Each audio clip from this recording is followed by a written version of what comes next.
Okay, no rain so far, although they said it was supposed to be pouring today. Maybe it will tomorrow. And with that in mind, what did I read today?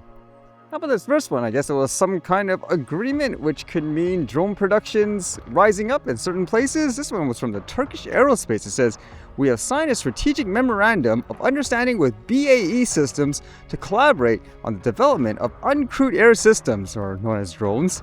It says, under the signed memorandum of understanding, both parties will target joint opportunities in the field of future uncrewed air systems. So I suppose with this, it strengthens UK and Turkey's defense cooperation within NATO, and both nations are seeking to counterbalance influences from rivals like Russia and China, apparently, when it comes to things like drones.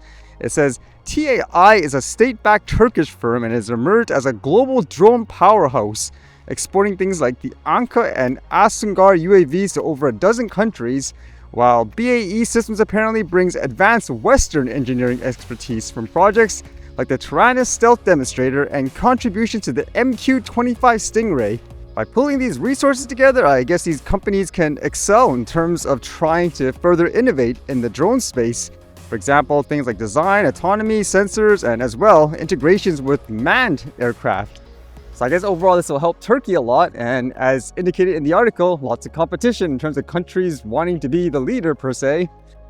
Although with using drones, this seems to be a little update in terms of that UPS flight that crashed, and apparently the National Transportation Safety Board used a drone to fly over the area, I suppose, to actually document the situation, and they actually showed you some video clips here using a drone. Look at that destruction, huh? Kind of puts it in perspective too when you see all those other videos on the ground of the plane crashing. So this was primarily a way to document and map the entire area and to try to gather evidence, as it's only been a few days in terms of the actual crash. The footage hasn't really shown anything in terms of discoveries, in terms of what happened and so forth. The only real reports that kind of came out about this is how there was extensive debris fields scattered over approximately half a mile from the runway end, which is consistent with the plane's uncontrolled path after losing engine power. And there was significant structural damage to multiple nearby industrial buildings and properties, including warehouses and a business park, which was impacted during the crash sequence, and a large charred area from the post-impact fire fueled by the MD-11's jet fuel load, which of course spread rapidly and engulfed terrains off airport property. I know a lot of police officers are doing that nowadays. Let's just say there's a crash scene, then you'd have a drone fly up just to capture videos and images as proof, or I guess kind of like here at the same time, where people could use it to map out the actual incident so they can kind of analyze it later on, which is kind of neat in my opinion. But either way, this situation is tragic, and it'll be interesting to see what they come up with. Good use of the tech overall in my opinion, and it makes you wonder anyways, especially with all that geopolitical stuff, kind of like in the previous story of people trying to get ahead of each other. What brand of drone were they actually using? And in terms of tragic, this news was everywhere. More news about that BC farm in Edgewood, where the Canadian Food Inspection Agency essentially had full legal permission to cull all the ostriches, and that's exactly what happened apparently. There were various videos, for example, people filming at night where they could hear things like gunshots apparently. So you can read the release from the organization here too. It says, Canadian Food Inspection Agency moves forward with disease response, completing ostrich cull in Edgewood, British Columbia. As part of its disease response policy, the Canadian Food Inspection Agency has culled the ostrich population on a farm in Edgewood, British Columbia. The premises is still quarantined under the Health of Animals Act. Permission from the CFIA is required to enter property covered by existing search warrants, which includes areas of the farm subject to biocontainment requirements. After consulting with experts experienced in managing ostrich disease outbreaks, the CFIA concluded that the most appropriate and humane option was to use professional marksmen in a controlled on-farm setting. All depopulation activities were completed under CFIA veterinarian supervision. Well, this is going to be one of those topics that is going to be talked about for a while, I would assume anyways, because it's not just about animals in general, just in terms of, let's just say, people's rights in these regards, and whether or not organizations like these have to do an actual thorough investigation, because as you know, one of the controversy is they wouldn't allow, let's just say, the owners to do their own independent tests.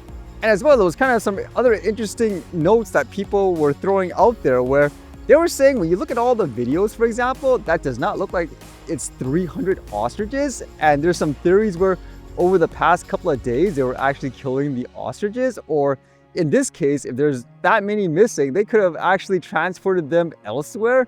For example, maybe for their own research, who knows? But that's kind of something interesting to think about. It makes me wonder if they actually have to show all the bodies afterwards, actually, now that they killed them. Because if they don't, or they only show, let's just say, 80 or 100 of them, I think that would raise even more suspicions with this, huh?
All right, see you guys later.